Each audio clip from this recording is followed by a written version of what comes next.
Hi everyone, I'm Ken, the inventor of the CTKS method that shows where smart money is buying and selling.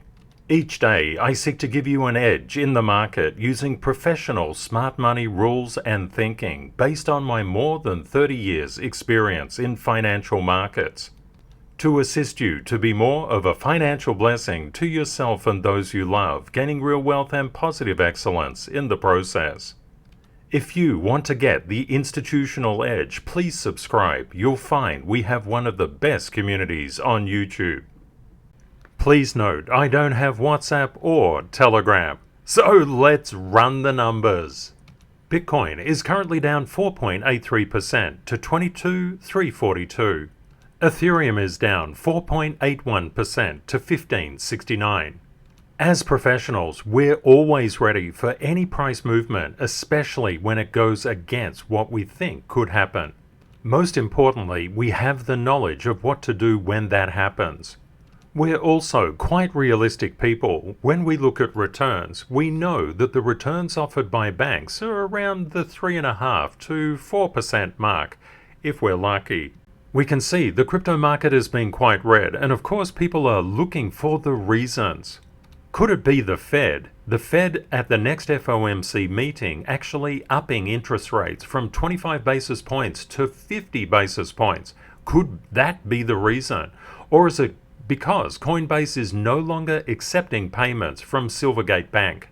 Could it be because of the Mt. Gox unlock destined to happen on March the 10th? Or so they say. It's been moved multiple times. But it does always cause quite a stir in the markets, and we've examined the Mt. Gox unlock so many times, with the bottom line that it's going to scare a lot of retail traders and investors, but it's probably not going to move the markets that much. We've actually done in-depth analysis on Mt. Gox and what it actually means in previous episodes. Could it be because FTX owes customers $1.6 billion of Bitcoin but only has $1 million worth, and it just recently lost $8.9 billion of customer funds? How on earth could you lose $9 billion of anything? That's the kind of negative news, but what about the positive news? Because markets are always positive and negative. They're always moving in a wave. The UAE Economic Free Zone is to accept Bitcoin and Litecoin payments for services, including rent and registration.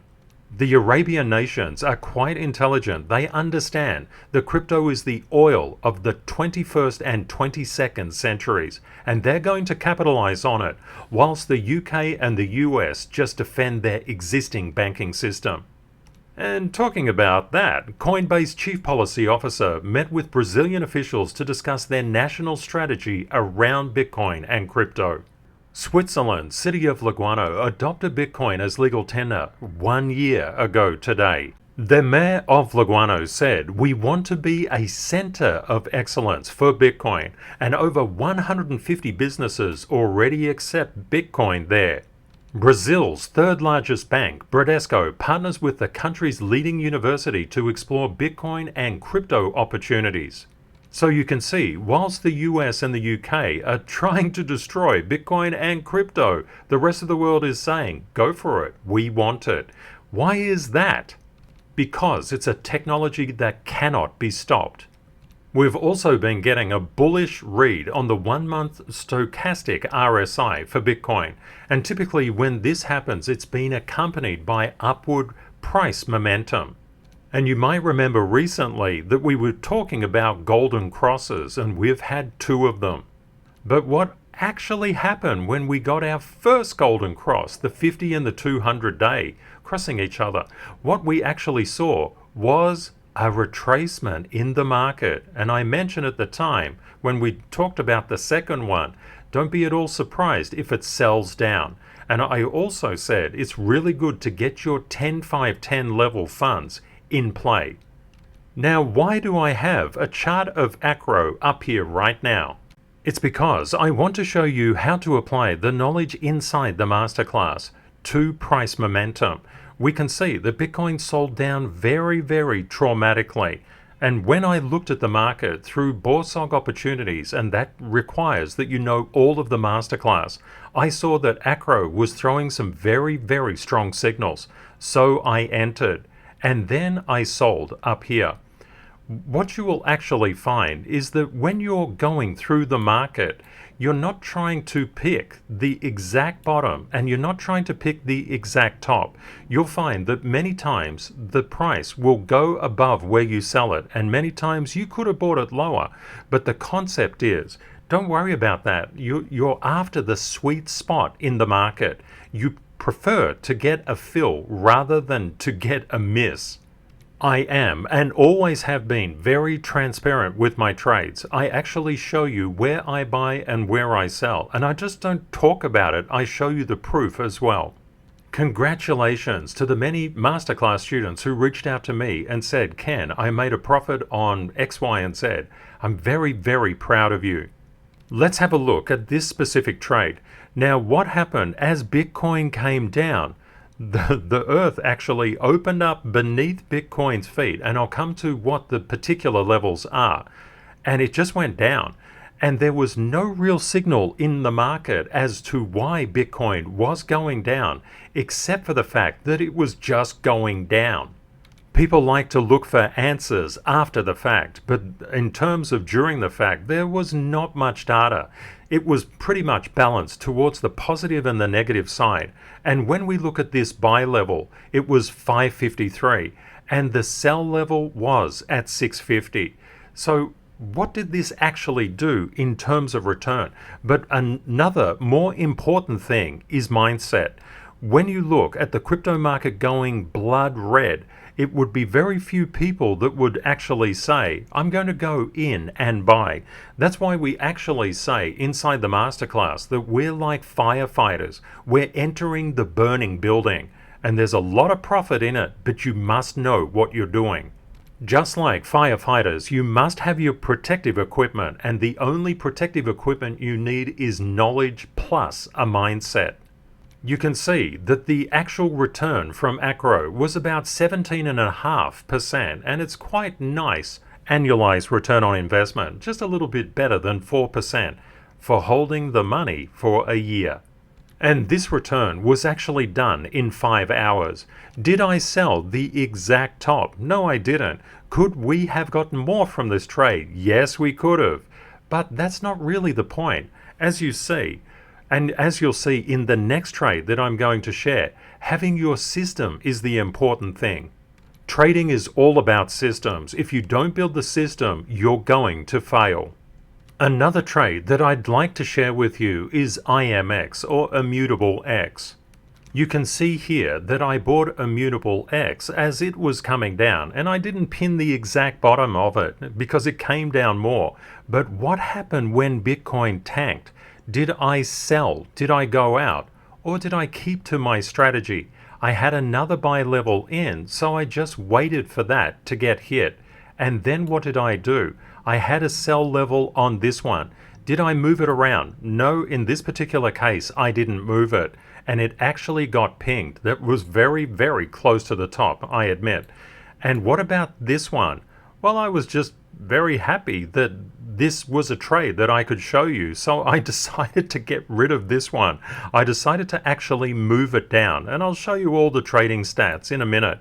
But I sold it here, and actually IMX was looking like it was breaking, so I thought that's probably a fairly sensible idea just at the moment. But I also placed another order before that. What you can do is you can actually take your orders at profit out of the market. You can do a one-to-one level, sell this here, buy it here and sell it there, buy it here, sell it there, or sell it anywhere you like. Or you can actually accommodate multiple levels in one. So for example, if you're just buying and not setting where you're actually selling, you can sell at one level if you wish. There are so many ways of doing this, but the key here is when Bitcoin was selling off, a lot of panic was inside the market. I did not move this particular level. I just waited for it to get filled because I knew potential negative price momentum was definitely on the cards. So why did I sell it up here? Ken, you could have held on and you could have made more profit. Absolutely, but I really wanted to share this trade with you. And the other thing, I already had a buy order in the market, so I didn't really concern myself too much. One thing that I do, I always compare against bank interest. That stops me getting greedy. If around the best that you can do is about 3.75% over a full year, well, it's probably not too bad if you can get 3% in a day. Our community actually invented the term BORSOG, which is buy on red, sell on green. That's why the line colors are specific. The reds, buy on red. The green, sell on green. You can see that there are currently 3 buy levels and 2 have been filled. What are they? 926, 984 and 018. 018, 926, 984. One thing that I always do, again, I'm just very transparent with how I do my trades. Not all of them will work out, for sure, but generally they do. Now let's have a look at the sell orders. The sell 25 and 62. 25 and 62. There's a lot going on in this diagram. It could be very easy to get lost. So let's have a look at what all of that actually turned into. Adding the 2 buy levels together that were sold comes to about $1,000, and 2 sell levels here and here comes to around 1093. So when we actually do our calculations, and this was over literally 2 days, we can see that it's about a 9.3% return, and it's still got a fairly decent annualized return on investment. Anything above 3, just wipe all of that off. If it's above a 3, you're doing okay. I'm personally still in IMX. I don't mind its structure and its volume as well. It looks quite healthy, but things can change in a heartbeat, so always do your own research. The reason that I'm sharing these trades, when the market came down, a lot of people would be running away, and that's the natural thing to do.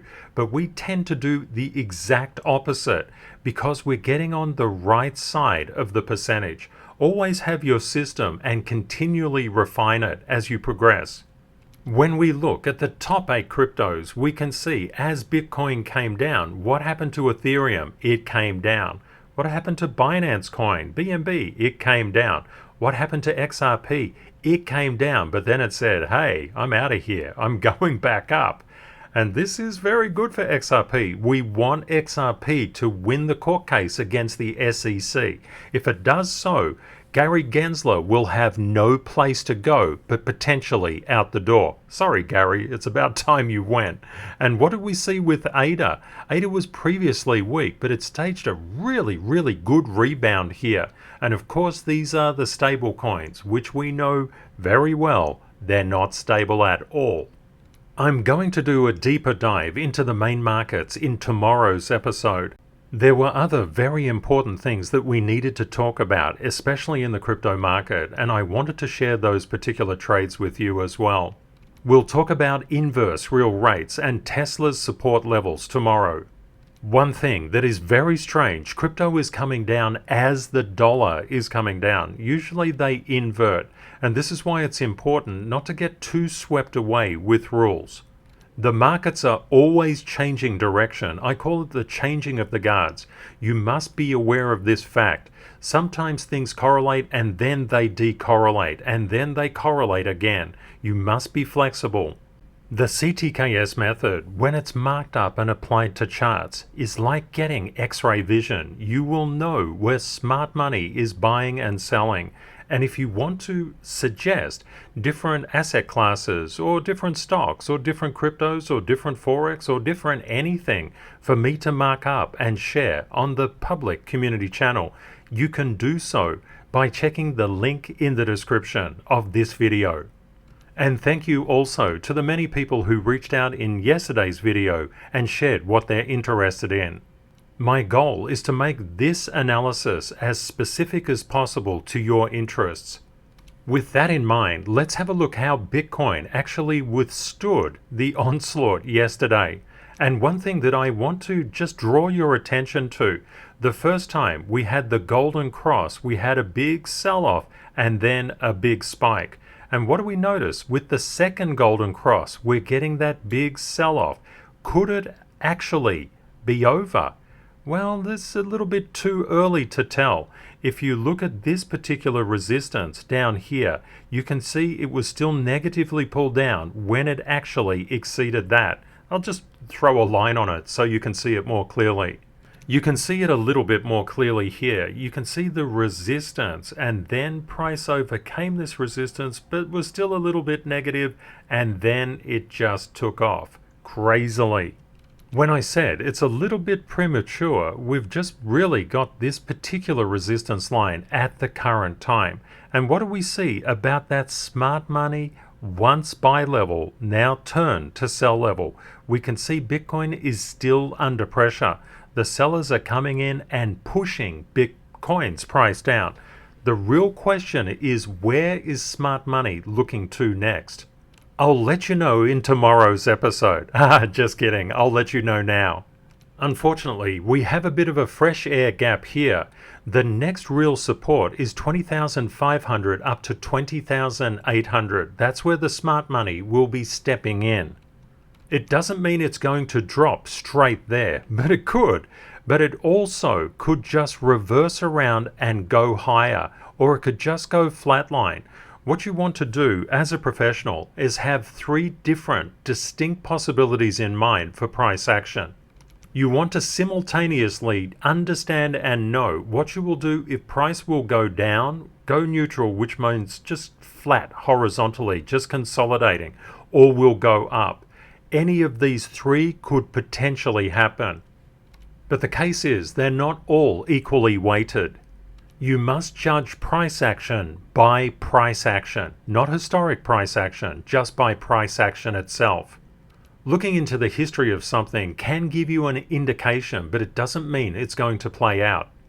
But what we've seen play out time and time again are these Stanfield zones and Stanfield levels. They are very, very important for you to know. I mentioned before that it was very important to have 2 things to be profitable inside financial markets. One is knowledge, the other is mindset. I thought we could talk a little bit today about fearlessness. Fearlessness is very, very important to have. I shared a couple of trades because I want to give you an insight in what it is to think from a fearless perspective. Volatility in markets is something that can cause a lot of anxiety in people until you figure out that that's exactly the thing that you must harness to your advantage. Making volatility your best friend is what it's all about. That applies everywhere. I'm really looking forward to seeing your discussion on fearlessness and especially how it applies to financial markets. Fearlessness is actually a habit. But it's a habit based on knowledge. Therefore, we know as professionals we must always enhance our mind because all results come from the mind and a better mind creates better outcomes. That is why we have the CTKS Creed, daily positive affirmations for abundance, financial success, and happiness. Let's quickly go through it. I know the universe is designed to make me succeed. These are the words that you tell yourself. The I is you. And you need to say these daily positive affirmations with passion.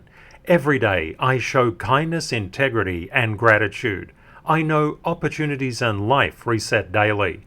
I am worthy. I go slow to go fast. I start small and scale with BORSOG. Life pullbacks give me the strength for the next life rally. I am dedicated and committed. I win or learn and never blame. I always solve my problems with positive excellence. Have a great day or night ahead, my friends, and Kate and I look forward to catching up with you tomorrow. Bye for now.